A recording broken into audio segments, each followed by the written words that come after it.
Welcome to Journey Now, a podcast about following Jesus that takes on serious issues without ever taking itself too seriously. Each week, the pastors, staff, and friends of Journey Church in Brentwood, Tennessee, gather to catch up, share life together, and laugh a little. Okay, a lot. Maybe too much. But along the way, they also explore what it really means to bring heaven to earth, share Jesus' hospitality, and live cross-shaped lives. Part Babble, part Bible, and occasionally even thoughtful and entertaining, this is Journey Now. Are you guys ready? I'm totally ready. All right. Hey, welcome to another Journey Now podcast, and we are here with Mike and Suzie. Tim is somewhere safaring out in California. Yeah. Safaring? Yes, because he is not close to the ocean and not happy about it. Oh, yeah. Yes. He's inland. He is driving. Half an hour away from the beach is way too much. I think he is driving a lot. Mm-hmm. And I hope he listens to this and say, you know, life's rough everywhere. Yeah. Then you go to California. We're at the ocean-soaked vistas of Tennessee. Yes. Right. Yes. So, and you were just out there. I was. Yes. I was not inland. You were not inland? Yeah. Did you catch some beach time while you were out there? I sure did. Good all for day you. Sunday. Ooh. And I stayed till the sunset. Oh. It was glorious. Yes. I ordered Mexican food, and Oh. we went and picked it up, and I ate it On the beach. Nice. There's nothing like a sunset out on the Pacific. No, There's nothing like it. Yeah, you would appreciate this because I had In-N-Out for lunch on Sunday. Solid. And El Burrito Jr. for dinner. It was a glorious day. That is a glorious California day. It was a glorious, gluttonous day. Yeah. It was so good. Sometimes. But I had to get it all in, you Yeah. know, while I was there, and Yeah. that was my only opportunity. So. Okay. But Well. yeah, there's nothing like the Pacific Ocean, man. No, there's nothing like it. Yeah. Did you? And that's part. You were out there partially because, or fully because of Saturday. Yeah. So Saturday was our friend Dave's memorial service, and yeah, that's what we went out there for, and it was amazing, an amazing celebration of life for just really incredible human being who impacted a lot of people. So there were like close to 1,500 people there, and you know, I got to speak at it and share a little bit about our relationship, and it's, you know, like you talk about what this person means to you and realize that basically everyone in the room had a similar experience. Yeah, right. You know, in terms of like what he meant to them and how they impacted them. And What's one of the most common things you heard about him and how he related to people? he had the ability to make you feel like not just seen and loved, but that you mattered in that. And he had the ability to take the thing that you are probably most insecure about and like pull it out of you and like make you feel awesome in it, you know? And That's amazing. That's a great gift. And he showed people like how to love God without being religious, and especially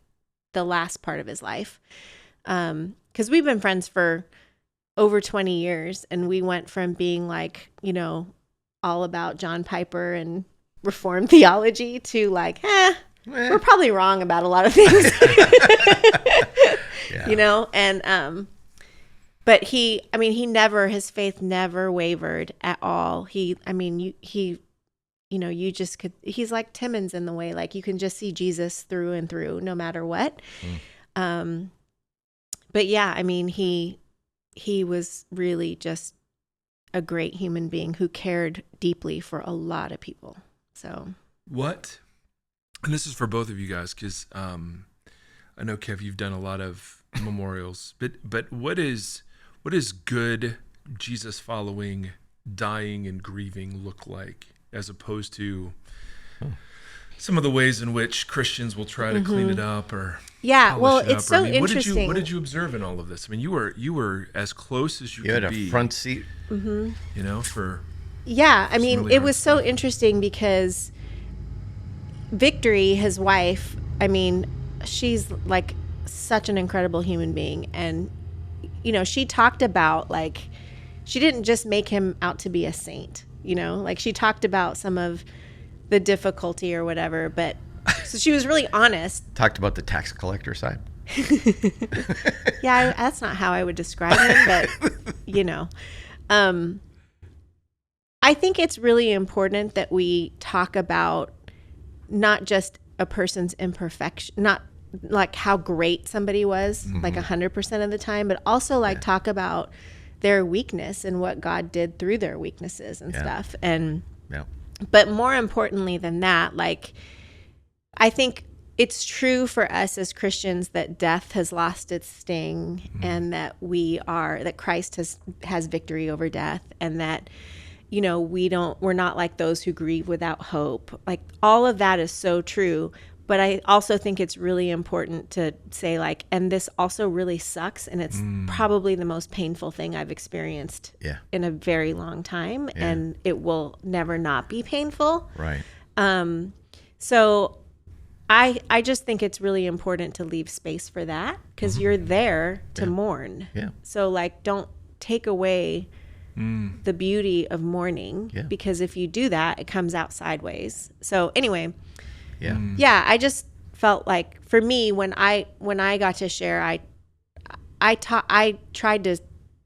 spoke a lot about faith, hope, and love, but how that comes through, you know, when you lose somebody and when you're faced with heaven, like, and death, and that's the other thing. Like, I don't think we do a very good job of talking about death, because, like, when you think about it, nobody wants to talk about it. And there's two things in this world that every single person, no matter where you come from, no matter what race or gender you are, whatever, like, two things we have in common is we all have to eat and we're all going to die. Right? And everybody poops. And everybody poops. I mean, I read That's that book. true. That's true. I think I've read that book. Yeah. I've lived it. And you pay taxes, apparently. Not everybody. Okay, that's fair. Not everybody. Well, we won't go into that. Kevin, how when you say we don't talk about death well, like, what's that mean? I think knowing that we're going to die makes us live different. And living as if we are going to die makes us live different. I've talked to a lot of people before I have done a lot of funerals, you're right.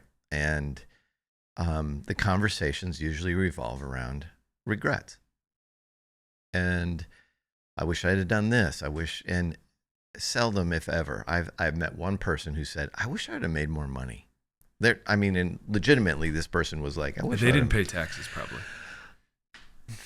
I don't know. Anyway. Maybe. But anyway, most of it was around relationship. Most of it, I wish I would have spent more time with, fill in the blank, or doing certain things, unlike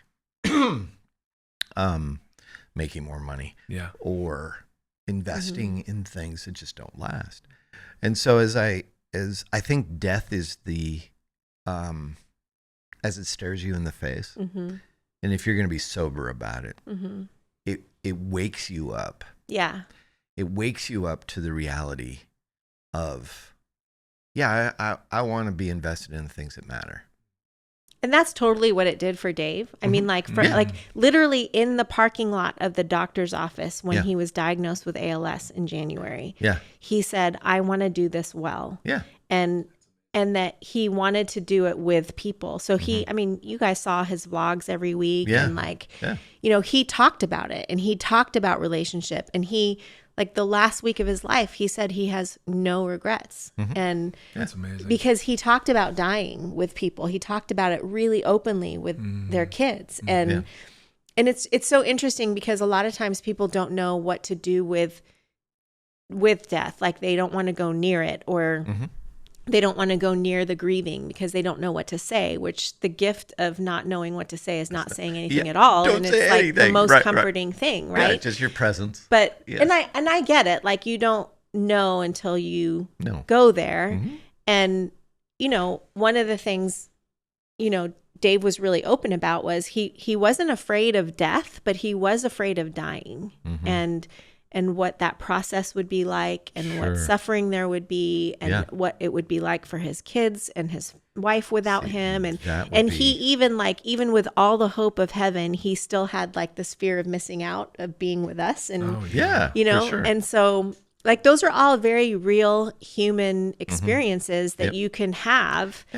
in addition to alongside having complete faith and hope in the eternal. Yeah. You know, but my mom, she died this year, and in the conversations leading up to that, she goes, it was interesting. I want to be here with you. Mm-hmm. Yeah. But I don't. Mm-hmm. And there's this, I know that I can't, my quality of life isn't worth what I would like it to be, she would say. And she goes, and I know many more people on the other side than I know on this side now. Mm-hmm. And so there was this weight of, I want to be reunited with them, but I don't want to leave you. Mm-hmm. Right. So we would have those conversations. And that's the tension of death. Yeah. That's not, and but we don't live that way. Mm-mm. We just don't until we're like, it stares you down until it faces you. And that was one of the things that Dave said that, like, you know, I don't know, 3 weeks ago or whatever, when I was there, I asked him like what kinds of things he's thinking about, you know? And he said that he wished that he had lived every day of his life the way that he's been living it since having ALS, you know? Yeah. So it was really... There's a heightened awareness that comes with it. And I've been through seasons of my life where I've lived like that because I've, when your 21-year-old brother, when you're 19 and he dies and you watch him die, there's it sobers you. Even, doesn't matter how old you are, it sobers you. Now, again, there's some trauma connected to that. Some of that came out sideways for me, but it sobered me for sure. So if you can die when you're 21, you can die anytime. So probably should live like that. Anyway. Yeah. What did he, last question. I know Suzie was so gracious in saying before we came on air, she's like, do we really want to talk about this? We've talked about it a lot. But I think it's so important to talk about it because we don't. Yeah. It's considered a bummer or whatever. And it's, man. Well, it is sad. No doubt. Yeah. But it's also sacred. Yeah, and correct. Totally. Like one of the, Totally. it's like when it's, go ahead. What were you going to say? You were agreeing with that like crazy. Well, because one of the ways that God provided through all of this was a friend of ours has a friend who her job, she calls it, she's a death doula.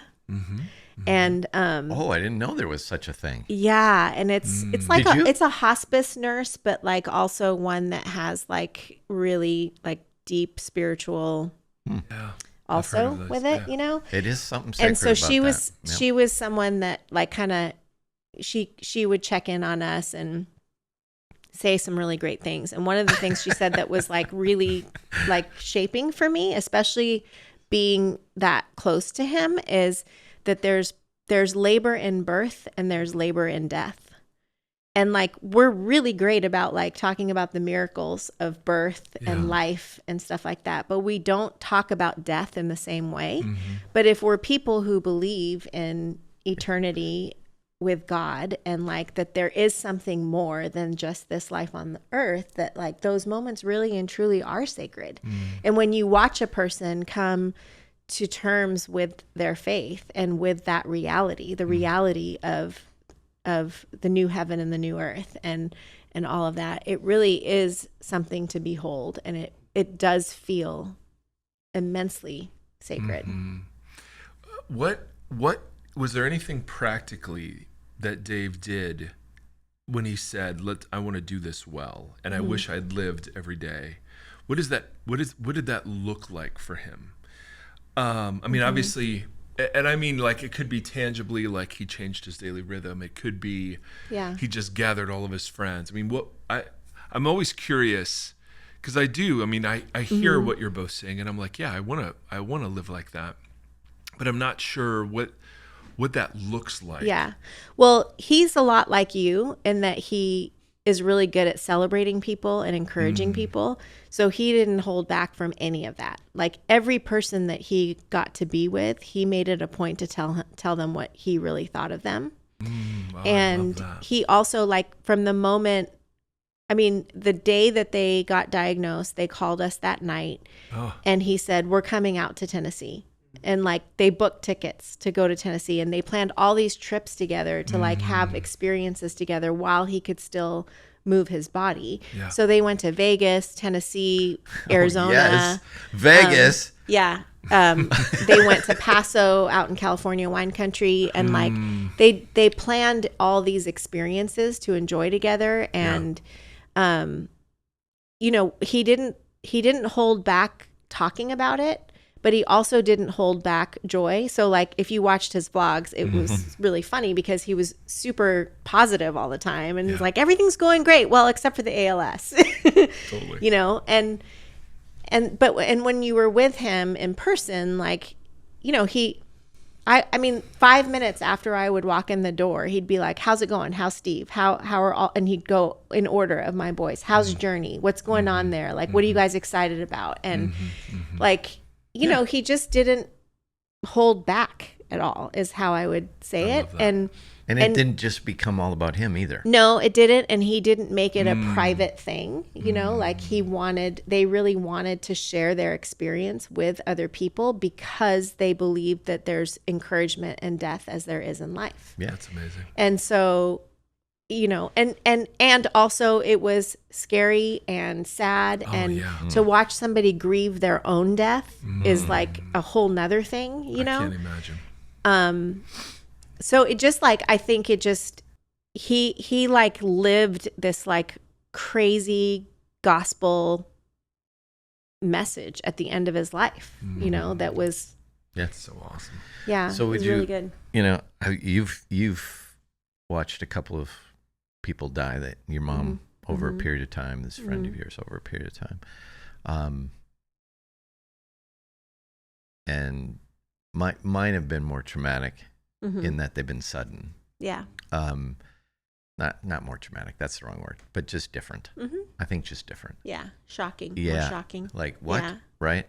And so with that comes, as you've watched two people very close to you progress through this, does that invoke in you some like, I hope I don't go that way. I hope I don't have to experience this again. I hope is there something in you that it, because you've had some unique walkings. I've actually watched more than two people die. Well, I know, but those are the two that were that I've known you. Since I've known you, that you've walked through. Yeah. I mean, I think everybody hopes that they die a less painful death, you know, like nobody wants to suffer. Right. There's something in suffering though, isn't there? Yeah. Yeah. I mean, I'm trying to think how to say this. There was one point when I was with Dave and Victory in the last week that I thought to myself, like, this is such a profound space to be in. And like, I was checking in with myself like you do as a good Plumline alumni. What am I feeling right now? Yeah, what am I feeling? Yeah. And there was this like really weird sense of gladness. And gladness is described as joy and sadness. Yeah, never alone. Together. Yeah, glad is never alone. And there was this gladness of like, I'm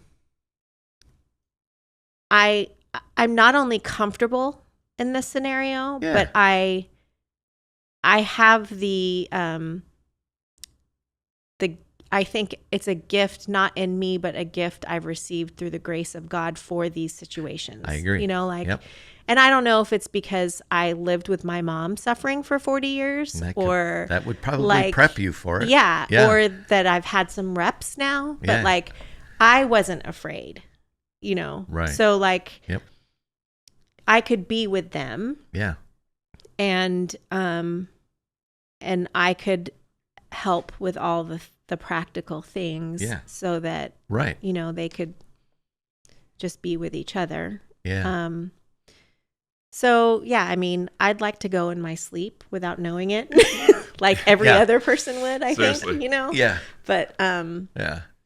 I talked to somebody, this was a while ago, who had pancreatic cancer, and I walked through it with him, and he said, "There's literal words. I remember I wrote them down somewhere. Mm-hmm. Yeah. He said, it's a blessing to know that I'm going to die and when I'm going to die. Yeah, Dave said he was thankful to have an off-ramp. That's how he would say. Yeah, that's so Yeah, interesting. he And was I'm so like- thankful to have an off-ramp because he could do all the do things. all the things. Yeah.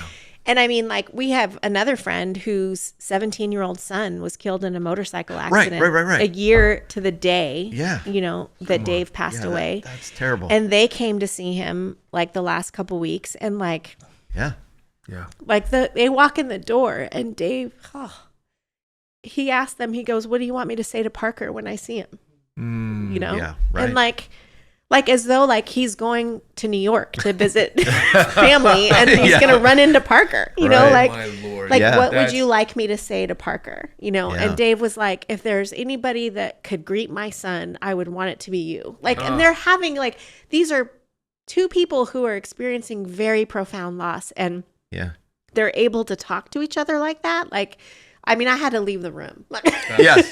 That's insane. So like, Yeah. yeah, I mean, but it's, But that's a blessing. yeah. And to me, like, I look at those two guys and I think they really believe Yeah.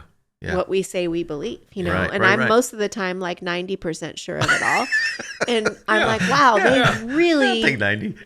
are holding on to that, you know? Yeah. Yeah, that's amazing. You know, and Dave would still like probably at least, I can think of at least 3 or 4 times where he would just like out of nowhere look at me and go, do you think what if we're wrong about all of this? Yeah. You know? Yeah. And I'd be like, I'm sure that we are wrong about a lot of things, but I think, But hopefully not this one. I don't think, yeah. You know, the thing is, I'm hearing you guys talk, and this is the segue of all segues. Oh, we're going to segue. The importance of community. Yes. Shines. I was Yeah. right. Oh, I was man. going to try and For go sure. there. Thank you. I mean, wow, to invite people in, Yeah. which is so the opposite of how some famous people do it, right? You Yeah. you never knew they were sick.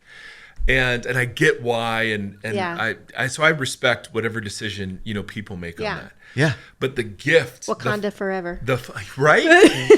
Or Norm Macdonald or whatever, but like Yeah. like the final pouring out of Dave for the sake of others. Right. I mean, wow. And then Yeah. the invitation to let people into that What'd you joy. drop, Suze? Yeah, My what'd you drop? glasses, sorry. Oh. Oh, yes. One So was- I can see thee clearly. Yeah. And that was Well, but that- Edwin's arm that you just saw. Now- I know, No. but that was awesome too. One thing really about what you just said Wakanda is forever? when you like in the sanctuary where the memorial was, Yeah. there were 2 rows for family members, and then 3 rows back were all of our small group people Whoa. from the early years. Oh, We've there got- he is. Oh, hey! Oh, We do have a surprise guest.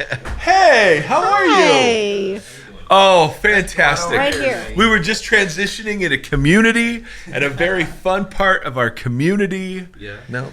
No? No. No? All right. No, I was trying to get a. Oh, there I'm it so is. I sorry. got it now. I thought you were saying no to him. No. My bad. No. All right, Kevin. Yeah. Introduce our special guest. Naeem is with us. If you see him on, he is one of our staff members. You got to kind of put that in your face. Gotcha. Okay. Okay. And he's been a part of Journey for about a year. A little longer. September of 2022. Okay. Nice. Yeah. Wow. Wow. That's very specific. That was when I first started going because you said some crazy stuff my first Sunday. That's odd. What did I say? Literally, we did praise and worship, and we're about to sit down. You do your intro and everything to say hi, and Yeah. you're like, "All right, guys, we're gonna talk about Revelation until the end of the year." And it was like beginning of September, so it was just like, "Oh, Wow. okay, yeah, Yeah, this is okay. gonna be fun." Okay. And you you stayed. Yeah, that's the That says. the I don't know if shocking that part. says more about Mike or you. Yeah, no, I I don't think know it says which. more about I think you. crazy recognizes crazy. Ah! Oh, there it is. That's why we're all together. That's why Journey now is what it is. Yeah. Yes.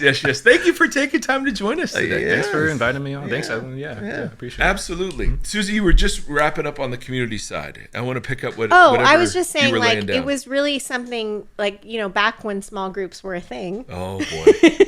We were all, we survived We that. had a small group, and we were all having babies and, Yeah. you know, newlyweds and having babies. And that was like, you know, over 20 years ago.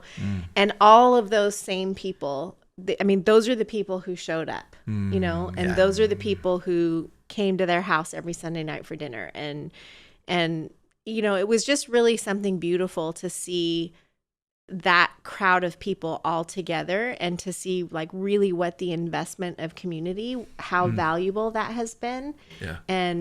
And sustaining, because you don't get to choose your family, but you do choose the people, the friends who become family.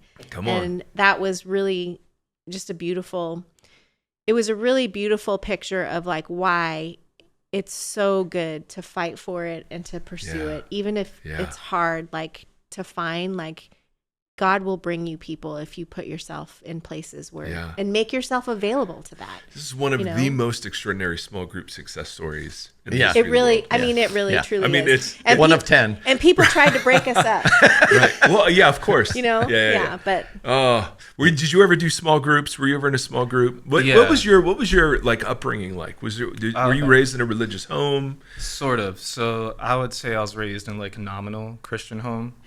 So we grew up going to church, but it was more just like go to church because you need to be a good person, not because you actually believed in what they were talking about. Right. Yeah. And then it started going more because I think the kids in our family just took it more seriously than the adults. Like I just remember following my sisters to church all the time, and they would go to church on Sundays when like my mom wouldn't go, and my mom was the only one that really raised us. And like we were raised by family, but we just had our mom around.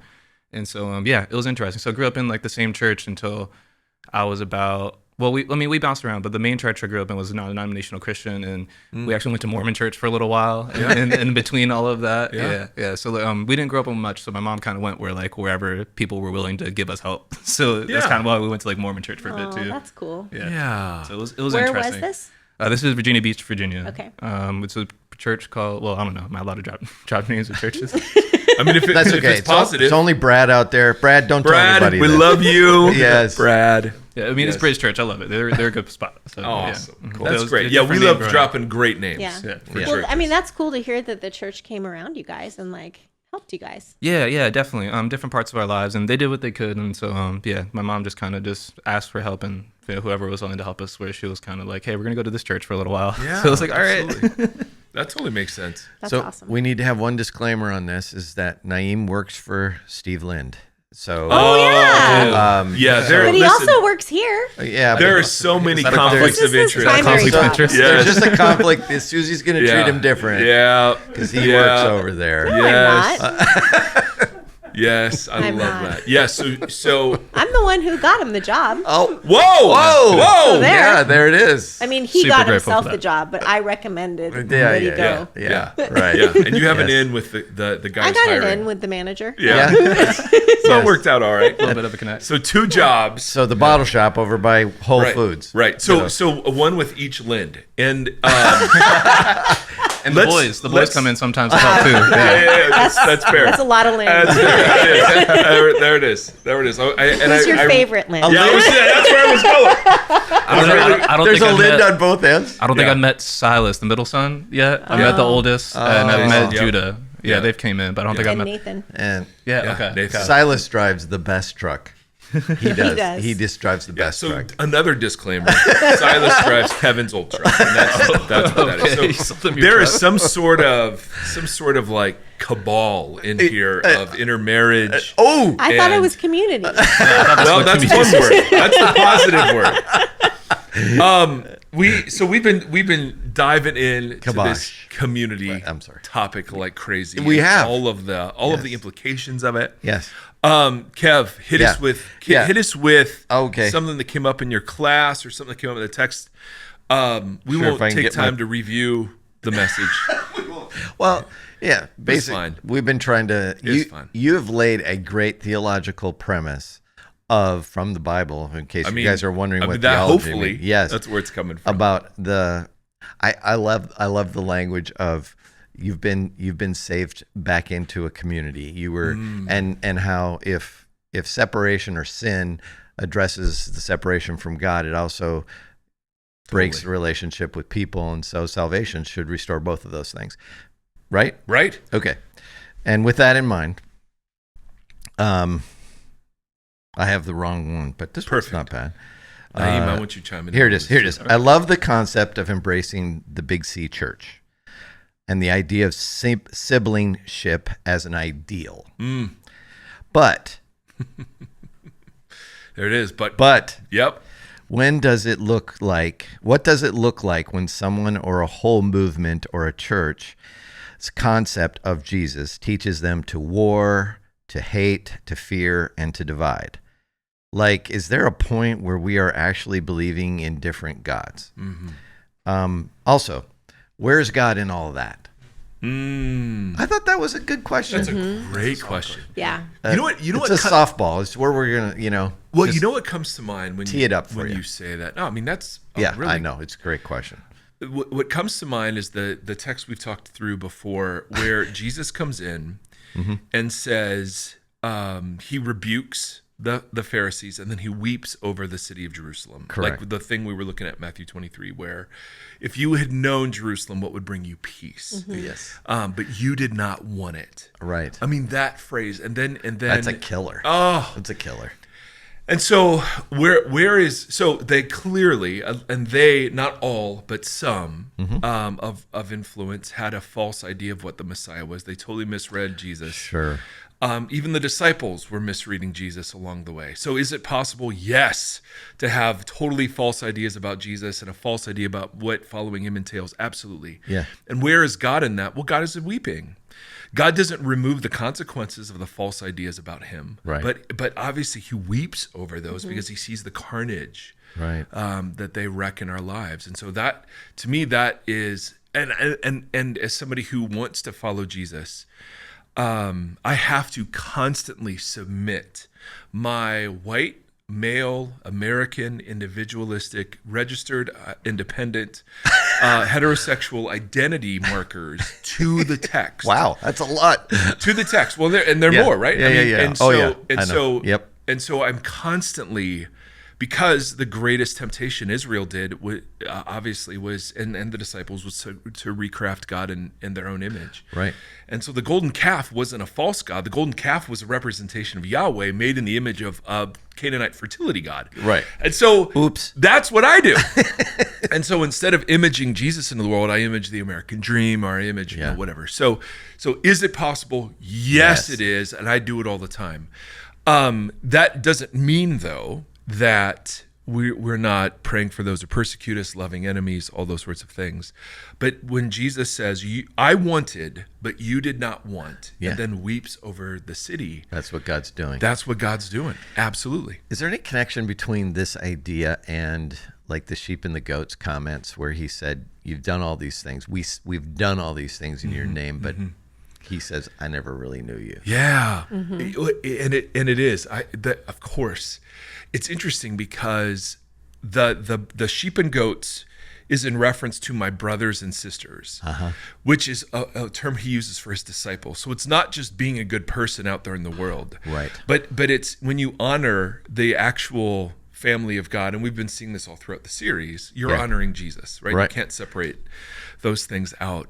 But one of the traps, at least that I've fallen into, is the thing he talks about in Matthew 7, where we're doing great things in Jesus' name, and we assume that means we bear his approval. Right. So when he drops the bomb of, you were casting out demons and doing miracles, and I didn't know you. Right. Yeah. I mean, whoa. So yes, I totally agree, Kevin, that is the direct reference. That's the self-deception. Well, and taking it to even a further extreme, it's taking the name of God in vain sometimes when you're doing terrible things. Yeah, you assigning to God. And I think war. that's what I'm guessing that's maybe what some of that person was alluding to, is that in our time, especially right now, there are a lot of people doing a lot of things in the name of Jesus that don't really look like Jesus. Yeah. Yeah, I think you're right. or are antithetical. I mean, they're literally antichrist. Yeah. So but they could be saying the same thing about us. Yeah, but we have the Bible on our side. That's one big difference. Okay. So if so your we Jesus, can beat him with that. If your Jesus following results in violence and idolatry and warmongering and hatred and demonization, then it's not Jesus you're following. So Jesus is clear. You will know them by the fruit. It's just, don't listen to lips, listen to lives, baby. Yeah. Come on. Yeah. So, I'm saying that we have the Bible on our side, tongue in cheek a little bit, but there is, I mean, if you are so committed to what you perceive to be Jesus' agenda that you break his commands in order to fulfill his agenda, then it's not the gospel that you're living into. It's not his kingdom. Missed the point somewhere. Yes. What do you think, Naeem? Yeah, I know you were going to lean in there a couple times. Yeah, so sorry. let's draw you in. You're fine. Do you mind reading the question one more time? I just want to make sure I heard it right. I don't mind. All right. Kevin's a very good reader. It's most of the time. So there's moments. I love the concept of embracing the Big C church and the idea of siblingship as an ideal. Okay. But when does it look like when someone or a whole movement or a church concept of Jesus teaches them, this movement or church teaches them to war, hate, fear, and divide? Is there a point where we are actually believing in a different God? I would say, yeah, definitely. Yeah, and it's pretty, I mean, I don't want to sound like, I don't know, but I feel like it's pretty obvious, like to kind of go off of yours, like if it's not following, if it doesn't have produce the fruit of the Spirit, first off, like it's probably not reflecting Jesus. And then they used words like fear and hate, and scripture says that doesn't come from God, so we already know those. Right. And then war and division are in the Bible and are a direct result of certain acts of God. And so unfortunately, if there's war and division, that doesn't necessarily mean God's not in it, because that's also in scripture. So that's a hard thing to wrestle with too. Mm-hmm. For me, my basis is belief in the Trinity, belief that Jesus is God, and to love God and love people. Anything outside of that is up for debate, and it has to like have the fruit of the Spirit in order for it to line up with scripture. Because it's not a bad list, bro. Yeah, and like I think this kind of leads into denominations too. Maybe they weren't really going there, but I don't think denominations are a bad thing. It's a bad thing when you start treating people less than because you believe in a different lifestyle choice of how you want to live out the gospel. That's all it is. It's a lifestyle choice. These aren't like definitive markers of like, well, you're a Presbyterian, so you're going to get a better seat in heaven than like a Catholic or whatever, right? Don't tell the Presbyterians. Yeah. They are convinced. So yeah, I think there is a point where it's pretty self-evident, and it's going to happen all throughout history. I don't think this, unfortunately, is ever going to really stop until Jesus comes back. Yeah, that's a problem. Mm-hmm. Yeah, that's good. And the hard part, the hard implication of what you're saying is, and this is something, was it Bonhoeffer who said that's the thing that kills real Christian community is the ideal of Christian community. Yeah. Right? That was Bonhoeffer. All the one another's assume continued sinfulness on the part of God's people. That's right. So it's like we go into Christian community going, man, this is it. And you got to work through some stuff. Yeah. But community itself offers the opportunity to work through it. Yeah, it does. That's the best kind. It does. That's the gift of community is that it doesn't leave you where you started. If it's good community, if the community just encourages you to be the same as where you are, then you're not in good community. Yeah. Speaking of one another's, that's this Sunday. Yeah, K-Dot, as we call him. We do? Yeah. Well, I mean, that's Kendrick's. Oh. So, I mean, the Kendrick Lamar of our community. We call him K-Dot here? Yeah, Kevin Dixon. The Kendrick Lamar of our community, Kevin Dixon, is going to be dropping bombs. Does that mean another church in the area has a Drake? Or I mean, I didn't want to explore that, but yes. There might absolutely. Be. There might be. There might be. Who knows? Or is there somebody here? Yeah. I mean. It's not me. Yeah. I mean, it could be Grant. I don't know. Oh, there's that. No. Anyway, thank you for tuning in, ladies and gentlemen. Yep. Naeem. Short visit for Naeem, but thank you for joining us. Happy to be a part of it. Yes, there was an empty chair. We thought maybe Elijah was going to join us.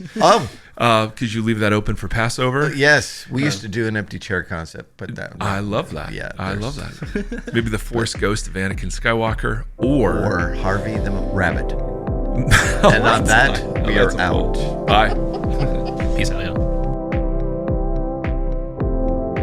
Thanks for listening to this episode of Journey Now. If for some bizarre reason you liked it, help us spread the word by leaving a review and sharing it on your socials. Journey Now is a production of Journey Church in Brentwood, Tennessee. Edwin Rivera III produces the show and fixes all the guest slurping, gum chewing, coughing, and other annoying sounds.